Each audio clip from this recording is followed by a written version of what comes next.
Numbers 35.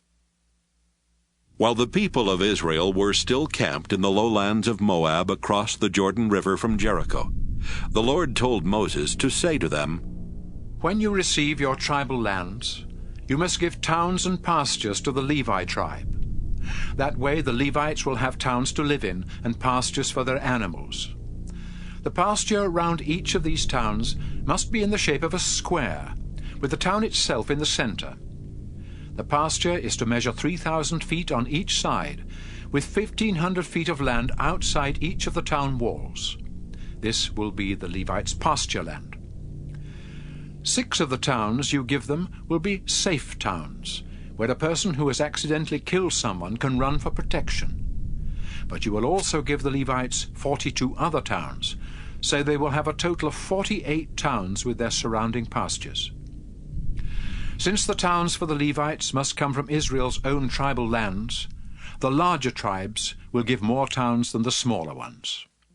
The Lord then told Moses to tell the people of Israel, "After you have crossed the Jordan River and are settled in Canaan, choose safe towns where a person who has accidentally killed someone can run for protection.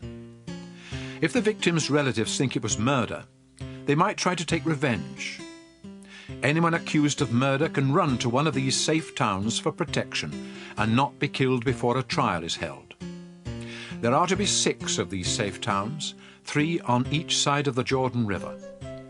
They will be places of protection for anyone who lives in Israel and accidentally kills someone. Suppose you hit someone with a piece of iron or a large stone or a dangerous wooden tool. If that person dies, then you are a murderer and must be put to death by one of the victim's relatives. He will take revenge for his relative's death as soon as he finds you. Or suppose you get angry and kill someone by pushing or hitting or by throwing something. You are a murderer and must be put to death by one of the victim's relatives. But if you are not angry and accidentally kill someone in any of these ways, the townspeople must hold a trial and decide if you are guilty. If they decide that you are innocent, you will be protected from the victim's relative and sent to stay in one of the safe towns until the high priest dies. But if you ever leave the safe town and are killed by the victim's relative, he cannot be punished for killing you. You must stay inside the town until the high priest dies. Only then can you go back home. The community of Israel must always obey these laws. Death is the penalty for murder, but no one accused of murder can be put to death unless there are at least 2 witnesses to the crime. You cannot give someone money to escape the death penalty. You must pay with your own life. And if you have been proven innocent of murder and are living in a safe town, you cannot pay to go back home. You must stay there until the high priest dies. I, the Lord, live among you people of Israel, so your land must be kept pure.